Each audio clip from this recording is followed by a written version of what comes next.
Hello, good afternoon.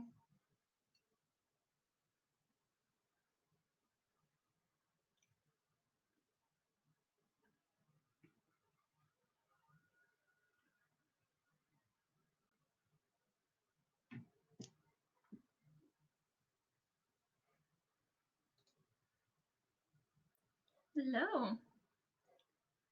Perfect. I see people are jumping in now.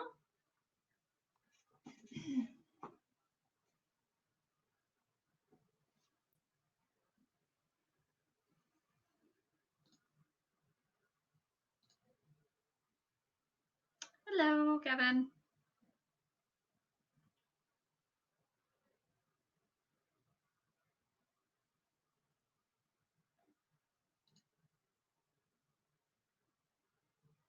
So we are still waiting for some people to come in. So we're just going to give them a little bit. So yes, good afternoon to everybody. Unless, you're on the Pacific Coast, and then I guess it's still probably morning for you if you're an hour behind us. So we're just going to go over the essentially the housekeeping portion just while we wait for a few more people to come in here. So welcome everybody. Before we get started, I will let you know that the presentation you're about to view is the intellectual property of the Department of National Defense. So any pre-production or retransmission of the slides contained in this presentation is strictly forbidden. Some of the topics discussed in the webinar may be of a sensitive nature and not appropriate for children, so we do ask for parental discretion. So today we are going to be talking about sleep and its health effects. So not necessarily of a sensitive nature, but we're not going to be talking about children's sleep specifically. We'll be talking about adult sleep. So please understand that people's stories are theirs alone to tell, and anything that is shared by participants in this webinar, either on camera or in the chat, is not to be discussed outside of the webinar. However, the webinar is being recorded and will be available for viewing later on cafconnection.ca. So though active participation is definitely encouraged, you may simply follow along without using the chat or the video microphone functions if you prefer. So if you haven't been to one of my sessions before, I will let you know. Normally I keep the microphone and camera functions off for participants unless you ask me for them specifically during the question period, so that you don't have to type out a whole question if you want to ask it verbally. I definitely encourage participation in the chat box, as well as verbally at the end for questions if you'd like. There will be a few polls that I'll put out, and I will mention that the polls, I can't tell who answered what. So please be honest with them, just because it's for our information as well as just your engagement. So just be aware, we don't know what you answered, so you are safe. We're not going to come after you for anything like that. Okay. So today, as I mentioned, we're going to be talking about why poor sleep can be a nightmare. So essentially, last week, if you did join us last week, we talked essentially about what sleep is, because that was kind of the building block to this next section, which is why, when we don't get enough sleep, is it a bad thing? So if you haven't been on a session with me before, my name is Lisa Fisher. I am the health promotion specialist here at Four Wing Cold Lake. So today we are, decently sunny. I don't know if it's warm out because I haven't been outside yet. But maybe I'll get outside after this for lunch. Also, if you're new to my presentations, I will let you know there's potential my dog will start barking at some point in time during the session. So I'm just going to apologize in advance. He is currently sleeping in the other room, so hopefully he just decides to hang out there. Very warm in BC. Ooh, I'm jealous. It was warm last week, and then it just turned to 6 degrees, and it feels like 2, and I don't know where spring has gone. All right. So before we get started, before we get started essentially in the content, we are just going to start with a poll. Sorry, I always lose my voice when I'm talking on these things. Okay, so the first poll is, what is your affiliation with the CAF community? So I'm just going to share that now. So just say if you're a serving member, a veteran, a family member, a civilian employee, or other. Now, keep in mind, we may have some veterans that fall under a civvy employee, but just whatever, best describes you today.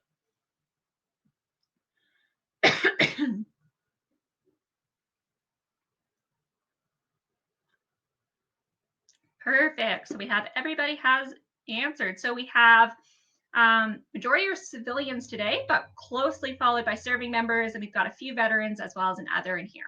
Awesome. Reservist. Okay, thanks. Awesome, Michael. So this isn't a poll, but in the chat, where are you all joining us from? So I already know we have a Petawawa coming in, and Michael, you're from BC, Comox specifically. Got Cold Lake, we got Ottawa, ooh, Cold Lake again, Halifax a couple times, Ottawa, Kingston, Halifax again, Borden, Colorado Springs. I think you're the first one I've had out, Ken, so welcome. That's awesome.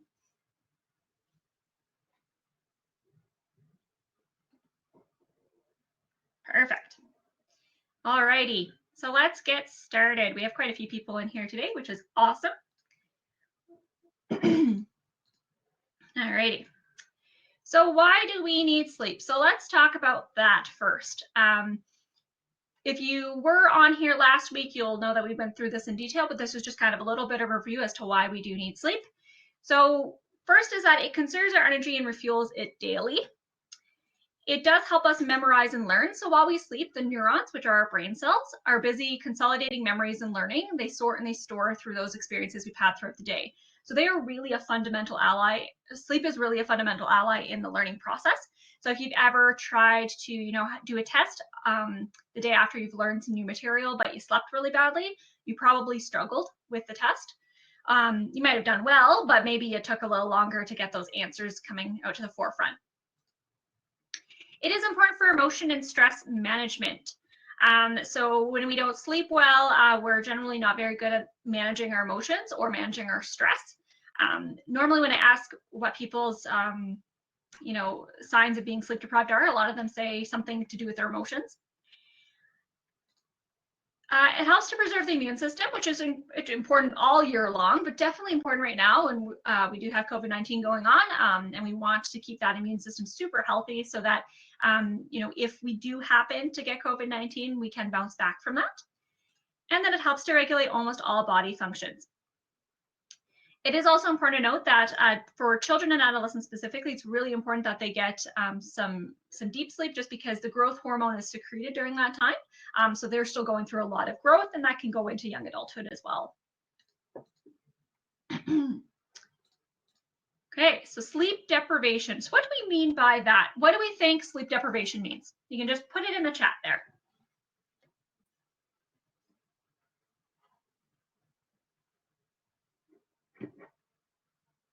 And this is no wrong or right answer, right? Not enough sleep, insomnia, not enough hours sleep, no sleep, depriving one of sleep. I like the wordplay there. Few nights without enough sleep, insomnia, body deprived. Yeah. So when we look at sleep deprivation, it occurs when a person just doesn't get enough sleep. Okay. And this could be because they're making lifestyle choices that are, making it harder to get to sleep, or they're just choosing not to sleep at all, or they might have a sleep disorder such as insomnia. Remember from last week, or if you've ever been on a sleep seminar before, the amount of sleep an adult requires is 7 to 9 hours per night. So remember, some people could be a short sleeper, meaning 6 hours or less, or some people might be a long sleeper, which is 9 hours or more. But short sleepers and long sleepers are less than 10% of the population. So if you're hoping to be a short sleeper or long sleeper, but your body's really not functioning on not enough sleep, then the likelihood is you're not. Okay. It's also been shown that a third of Canadians sleep fewer hours per night than is recommended. So sleep deprivation is definitely an issue in Canada and among Canadians. So I will ask here, what is a sign for you that you are sleep deprived? How do you feel, or what do you experience that makes you think, yeah, I'm not getting enough sleep? Grumpy, sluggish, cranky.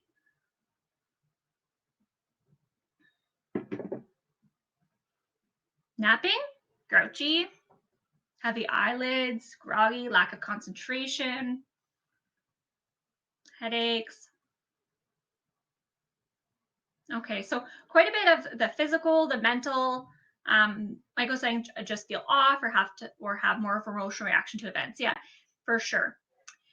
So next question for you is, what is a reason that you aren't getting enough sleep? So you may be getting enough sleep, and this question doesn't pertain to you, but if you're not, or if you haven't in the past, what is one reason that you don't?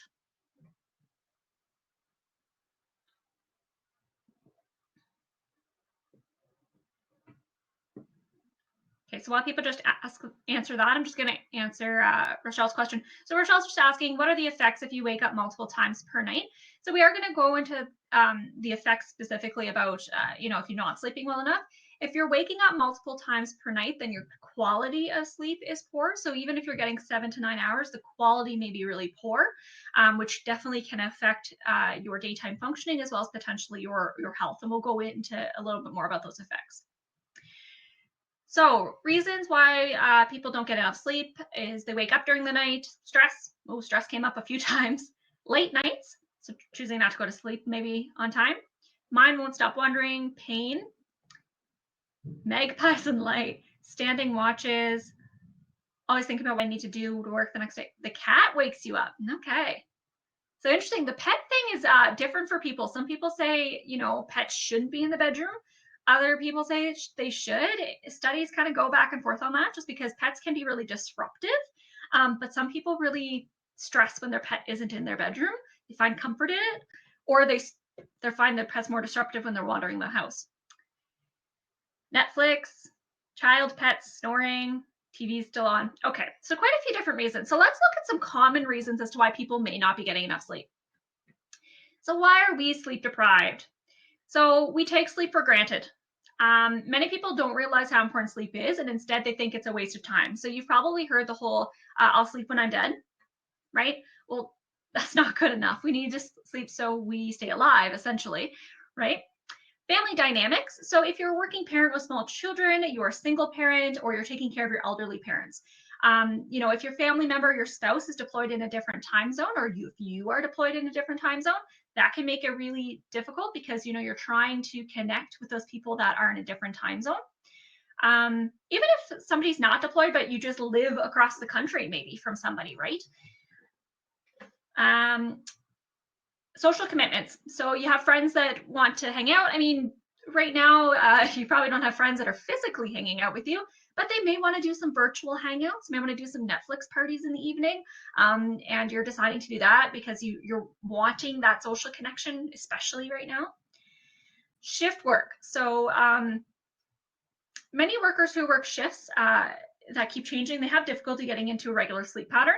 Night workers specifically have difficulty sleeping during the day. We are going to have a full session about shift work, so I'm not going to get too into that. Jet lag. So, I mean, many of us are probably not really traveling right now, but if you have traveled, you may have experienced jet lag, especially if you have rapid travel across 2 or more time zones. And so what happens is it causes a dysynchronization between your circadian clock and your new sleep schedule at the new destination.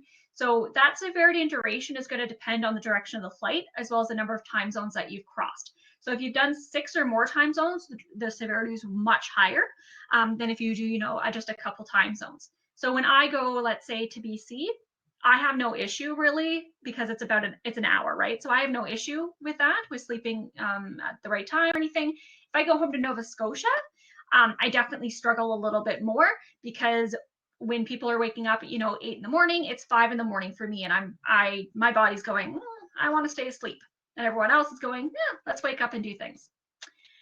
Stress. A lot of people said stress was the reason they're not getting enough sleep, and that's definitely understandable. Potentially more right now. You may be more stressed right now than you have been before.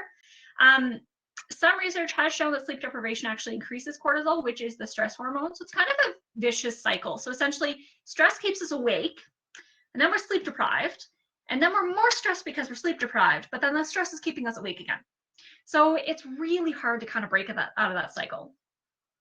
If you have a sleep disorder, so such as insomnia, sleep apnea, or restless leg syndrome, those can all keep you awake or have difficulty sleeping. We're going to have a full session. Next session will actually be about sleep disorders. Other medical conditions such as asthma, arthritis, or something psychological. Some people had mentioned pain as well. Pregnancy can disturb your sleep, especially in the 3rd trimester. If you're taking any medications that can be over the counter or prescription, they can disturb sleep. So you do want to make sure that you're reading the information to take the medication at the right time. If you are choosing to take a sleep medication, they can be okay occasionally, but you do want to take them with advice from your healthcare practitioner. We don't want to become dependent on them. Alcohol, caffeine, or nicotine. Alcohol may make you drowsy, but your sleep will be restless because it's going to wake you up in the second half of the night. And caffeine and nicotine are stimulants that are going to prevent you from sleeping well. And then, of course, lack of bedtime routine. And a couple of people said that they don't have a good bedtime routine or they don't have good sleep hygiene. So sleep reduction, is it a short-term solution? So to be more productive, we may cut back on sleep because we see that it's a short-term solution with no other harm than some fatigue the next day. The accumulation of sleep debt will have effects on your physical and psychological health, but we often think we can catch up on sleep on the weekend. So, sorry, we're going back here. It can be a short-term solution for sleep deprivation, but it's going to disrupt your sleep schedule further. So we do want to actually be going to bed and waking up around the same time every single day, including the weekend, plus or minus 30 minutes. So if you're choosing to sleep in, 3-4 extra hours on the weekend, you are actually disrupting your sleep schedule further, which may make it more difficult during the week to sleep. So signs of sleep deprivation. So these are the signs that maybe you're being a bit sleep deprived. So stimulant, so excessive sleepiness, yawning, irritability, or daytime fatigue. So some other people had other, signs that they may have for their personal sleep deprivation, but these are some big ones. And irritability, people say cranky, grumpy, all of those things, right? Keep in mind that stimulants, so if you're using caffeine, it is not enough to fix your sleep deprivation. So essentially, it can actually worsen it because it's going to make it difficult to sleep at night, which potentially could lead to a cycle of nighttime insomnia followed by daytime caffeine consumption. So it's a pretty intense cycle to be in and not something we want to be in. So just think that if you're taking caffeine to stay awake, that there's probably something going on with your sleep.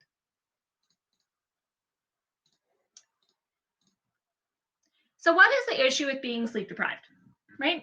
So how do people feel other than physical, like emotional? Do you feel good when you don't get enough sleep? That's a nose. Yeah. So we're going to take a look at the differences between sleep deprivation for a couple of days to what happens after a while. Yeah, Michael, it's a real safety issue for sure. So let's take a look. So after a few nights, some yawning, fatigue, headaches, right? Those are regular things that probably most of us have felt when we don't get enough sleep. However, after a while, these can become quite severe. So it's severe fatigue and severe headaches, right? After a few nights, some sleepiness, okay? After a while, though, you could have severe daytime sleepiness with sleep attacks. So essentially, you're falling asleep without being able to control that at all. You could have symptoms of insomnia at night, sleep anxiety. So you know that you're not sleeping well. So you're getting anxious when you're getting ready for bed. You're stressed that you're not going to be able to sleep well. And then loss of sleep quality altogether. After a few nights, reduced immune function. So more likely to get sick. And if you do get sick, you're more likely to have, you're more likely to take longer to feel better. After a while, you actually increase your risk of cancer, specifically colorectal and breast cancer.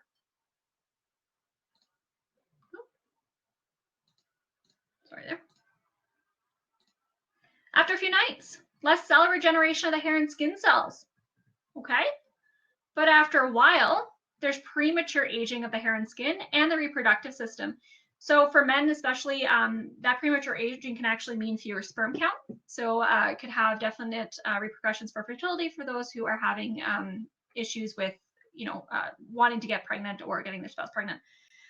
Sonia, why the cancer risk? So essentially studies have just shown that when you're sleep deprived, because sleep is a fundamental portion of your health. So like nutrition and physical activity, when they've done studies, they've just shown that people who are sleep deprived are more likely to be diagnosed with cancer, specifically the cancer of the breast or colon. Okay, let's talk about a little bit more here. So after a few nights, you could experience some weight gain, your glucose deregulation, and higher blood pressure. However, all of those things after a while could increase your risk of diabetes, your risk of obesity, and your risk of cardiovascular disease. So your weight gain is normally due to hormonal deregulation, which controls the feeling of hunger and fullness. So essentially, when you're sleep deprived, this hormone that stimulates your hunger is increased, and the hormone that decreases your hunger is decreased. So you feel hungry more often. Glucose deregulation specifically can also lead to carbohydrate cravings and increased hunger. So you're more apt to eat more and make less healthy food choices. So you're more apt to reach for food that is, high in sugar, high in fat, potentially high in sodium, those comfort foods versus, the more healthier choices, which then, of course, after a while can lead to those issues. After a few nights, irritability, lack of patience, stress, or a lower sex drive. After a while, this can all lead to increased risk of anxiety, burnout, and depression. After a few nights, difficulty focusing and staying attentive, forgetfulness, and impact on school and work performance. And some people had mentioned that they have difficulty with concentration when they are sleep deprived. However, after a while, this can lead to attention deficit and memory loss, and major implications for school and work performance. So after a night or a couple nights, you may feel that your work or school performance isn't as great. But if you're constantly not able to put that effort in, there could be repercussions for you occupationally and academically. Okay, so someone's also mentioning that the hunger thing's very true in their experience. Yeah, for sure. A lot of people struggle with the hunger thing when they're sleep deprived. And somebody did mention safety before. So yeah, after a few nights of sleep deprivation, you're more likely to be injured or to have a motor vehicle accident. But after a while, that you're more likely to have poor reflexes and fall asleep while driving with major safety issues. And we are going to have a slide about drowsy driving. So insufficient sleep in the military. So the reason we're talking about sleep, well, I mean, it's a major part of health, but sleep is also a component of the UCAF physical performance strategy balance. So we do want to talk about insufficient sleep in the military and why that is important. So when we look at it, when military members have insufficient sleep, there is a decrease in their military performance. So they have weakened physical and athletic performance, increased risk of committing errors and causing accidents, which can be a huge issue depending on your trade. Decreases in visual acuity, so your vision is definitely affected. Impaired reasoning skills, poor mood, decreased motivation, decreased attention and alertness, and impaired short-term memory. So those things are definite issues when it comes to a military environment where you really need to be focused and you need to be in a safe environment, right? Yet again, depending on trade, of course, somebody who is working in office trade may be at a less risk of injury to themselves if they're sleep deprived versus somebody who is working on an aircraft or working on, fixing anything or operating any machinery. Chronic sleep deprivation is linked to obesity and long-term health impairments, which I have already mentioned. It has been found that military personnel have been they overestimate their own proficiency with insufficient sleep. Some people have mentioned, when you go to basic, you're not sleeping very much, right? So you start off your military career not sleeping much, and probably not having great quality sleep.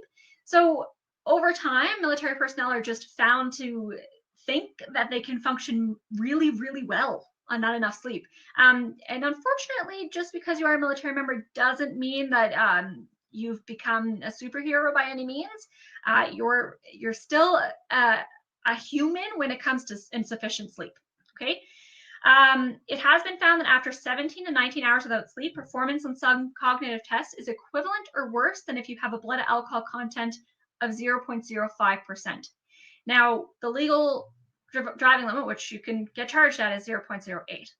So just keep that in mind. When you actually get to the 24-hour mark, you can have a blood alcohol content. Your cognitive impairment would be compared to a blood alcohol content at that 0.08% to 1% or 0.1%.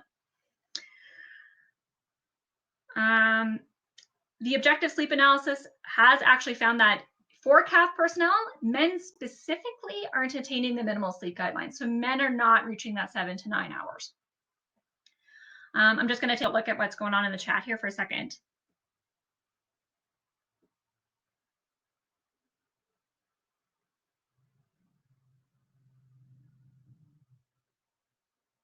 Okay, so some people are just kind of talking about why they train while sleep deprived and everything, and there could be definite reasons for that. We just want to make sure that overall we're trying to sleep as well as possible, especially when you are not in a training environment. So if you are just at your home base and you're working day to day, trying to sleep as well as possible, whatever that shift may be that you're on. There may be certain circumstances where you're deployed or you're in a training environment that you are going to be required to be sleep deprived, or you're not going to be able to get that quality and quantity of sleep. And that's just going to be on a case by case basis. But overall, we're trying to, push that you need sleep. And that when possible, please try to get the quality and quantity that you need. Okay, so yeah, so someone also is mentioning that demands of the military and some trades mean incredibly long hours, which can lead to sleep deprivation, for sure. You can definitely see that in some trades. So when that's the case, it can be really difficult to kind of switch your brain off from going from a really long, let's say you're doing a 12-hour shift or whatever, to coming home and going to sleep. And that's all going to be kind of talking about that sleep hygiene portion and what we can do to better our sleep hygiene. If you are a shift worker, I definitely encourage you to come onto the shift work section as well to talk about that. So overall, we need to remember that poor sleep leads to a decreased healthy lifestyle. Decreased healthy lifestyle leads to poor sleep. It is just a back and forth relationship. So we need to make sure that we have, we have good sleep, we have good nutrition, we have good physical activity. Okay. If we are too tired to exercise, we're not going to want to exercise, but exercise has been found to aid in our quality of sleep. And if we are hungry for unhealthy comfort foods, that can increase our weight. We may be also too tired to meal plan or prep, but those things can also impact our sleep quality. So drowsy driving. So signs of drowsy driving are trouble focusing, heavy eyelids, an inability to remember part of your drive, so driving on autopilot, yawning constantly, head nodding or bobbing, and drifting from your lane. So please remember that if you have any of these signs, you do need to pull over. You may just need a 20-minute nap because it's been found that a 20-minute nap can raise your alertness level. But if you are finding that even after a 20-minute nap, you are still too tired to drive, then you need to be taking yourself completely off the road. It has been found that drowsy driving leads to a huge portion of the car accidents in Canada. So this is something that is really easy to control, that we just need to take ourselves off the road when possible, so we're not harming ourselves and we're not harming others. Yeah, somebody else is mentioning that North Bay is using sleep pods on the base at work for shift workers to fight sleep deprivation. Yeah, I actually checked their presentation last week. So it is definitely an interesting project. So if you've been able to take a look at it, for sure, take a look at it again. And it's really interesting. Something that would be really cool to see, in different bases across Canada. So let's pull everything together that I just talked about so that we have an idea of what it means when we are not getting enough sleep. So when we are not sleeping enough, it is going to affect our mood and it's going to decrease our ability to manage emotions.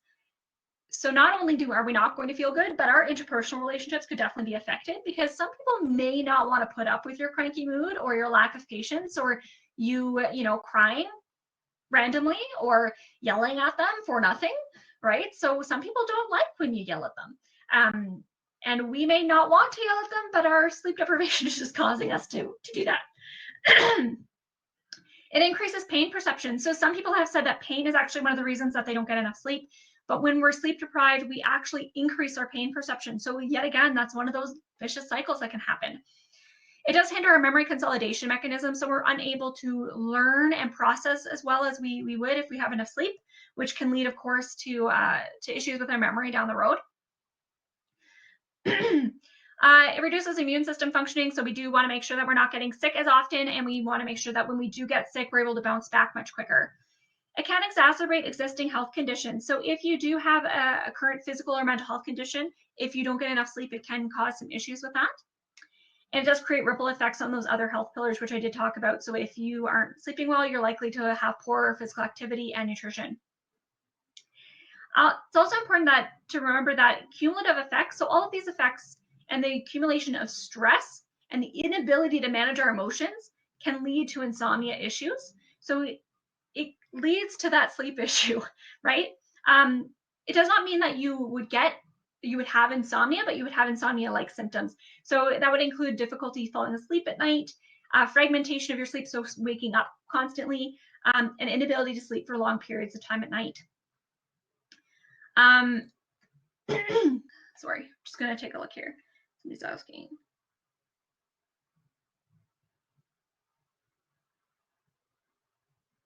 So Michael, you're asking my thoughts on restricted environmental stimulus therapy for sleep quality. So I can't really go into my thoughts on therapy specifically that people would use for sleep issues. Okay, like flotation pods. Honestly, that would be something that you would have to talk to with your healthcare practitioner, or if you choose to go with a natural health practitioner. I am not a healthcare practitioner, so that's outside of my scope of practice to really discuss what my recommendations would be for a therapy to use if you have poor sleep quality or quantity. Something you'd have to talk to with your healthcare provider for sure. Okay. So that was essentially the pulling it all together portion. These are really quick snippets, so they're about 30-minute briefings, but I do have 2 questions before you go, and then we'll talk about the Sleep and You series coming up. So I will put some poll questions in here. I did realize I have a spelling mistake in one of them, so I apologize for that. But the first question here is, I feel I can apply what I learned today in my daily living. So remember, I can't see who answered what, so you're perfectly safe being anonymous. So I'm going to share that now, so you can strongly disagree, disagree, neither agree nor disagree, agree, or strongly agree.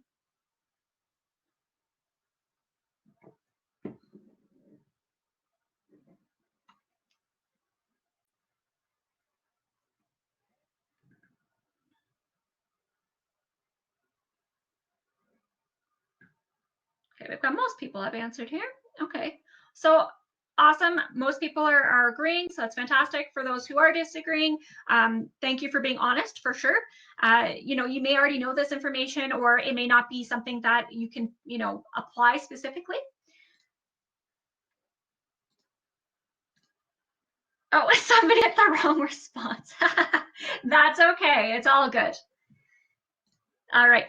And next question, which is our last poll question, is how satisfied are you with the Demio platform? So Demio is the platform that we use to provide these webinars. So the options are extremely dissatisfied, dissatisfied, neither satisfied nor dissatisfied, somewhat satisfied, or extremely satisfied.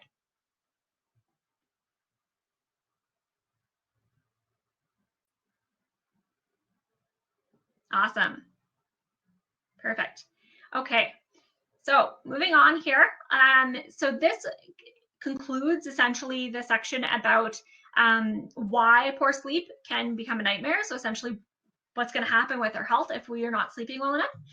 The next session that you'll see here is the lowdown on sleep disorders. So we're going to talk about the basics of sleep and of the basics of sleep disorders and kind of those signs and symptoms about those. So I'm going to put the registration link right in here. So if you are interested in signing up, you can go right to that link and sign up for the next one. And then we're going to have how buoys can hinder your snooze next week on Wednesday. We're not going to be doing anything on the 18th because it is Victoria Day. Then we're going to be talking nutrition, physical activity, and sleep on the 25th. Shift work, that shift work one for anybody who's a shift worker will be on the 27th. And we're actually pushing into June with our last one, which will be keep calm and sleep on. So that'll be all of those sleep hygiene techniques we'll be talking about in that section. So now I'm going to open it up for you guys. If you have any questions, like I said before, if you have a specific question that you'd like to ask verbally versus typing it out, just put in there, can I have my mic? And I'll turn your mic on. And these are the resources that I'll put up for you.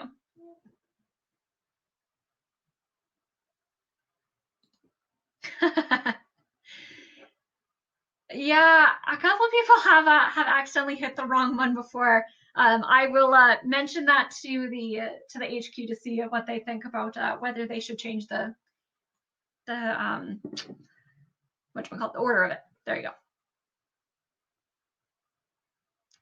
So somebody's asking, if you're sleep deprived, what are the tips to get back to not being sleep deprived?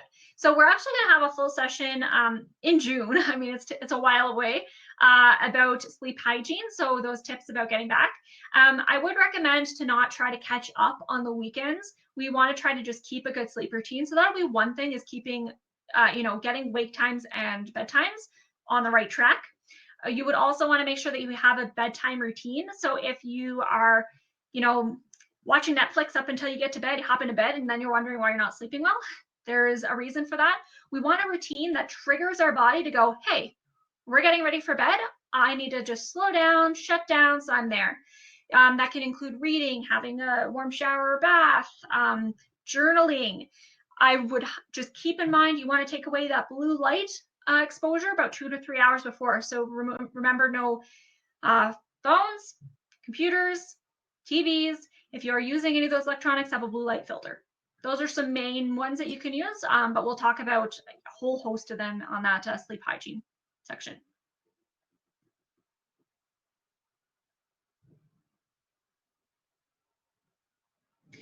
Yeah, so somebody actually mentioned when you're sleep deprived, to get nightmares easier. So that's actually something we're going to be talking about next session about sleep disorders. We'll be talking about night terrors specifically, but people who are sleep deprived are more likely to get night terrors and nightmares more often.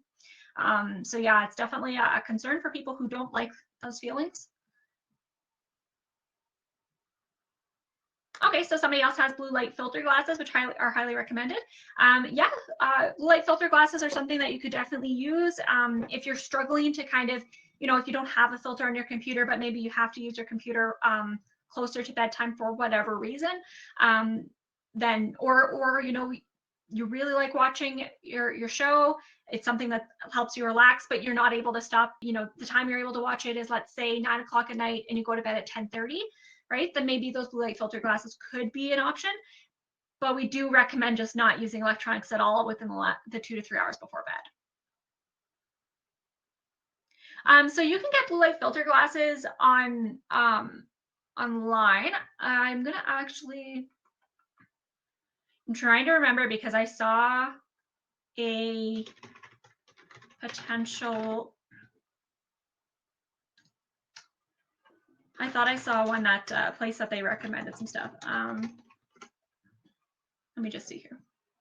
I'm just going to grab, the Canadian Sleep Society does have resources that include, home care companies and medical devices and things, as well as sleep equipment. I don't know if they happen to have anything there, but I will put the link in here. You can take a look. If not, you can also look on sleeponitcanada.ca, which is the Canadian Sleep Society's national campaign. They may have some information. I don't have a specific recommendation for blue light filter glasses. Okay, so there's some apps for blue light filter. Awesome.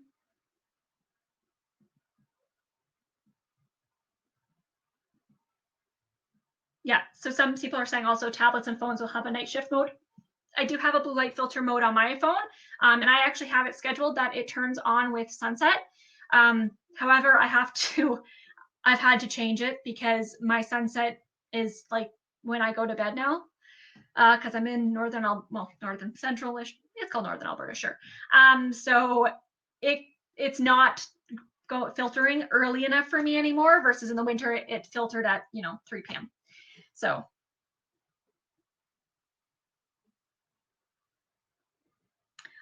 So Joanne, yeah. So for anybody who ever loses connectivity, you just need to refresh the page. Yeah, Michael, so being in Yellowknife, you'd have light out till midnight. Yeah, so you would probably need to do something to have that blue light filter come on earlier, or to also, have some blackout curtains or eye masks or things so that you can sleep when it's light out. Does anybody have any other questions, or are we good to continue on with our days?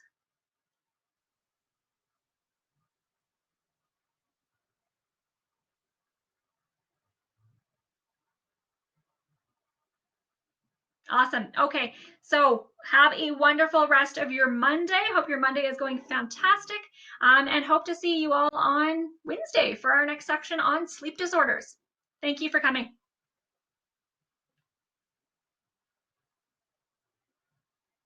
You're welcome, Michael. Thank you.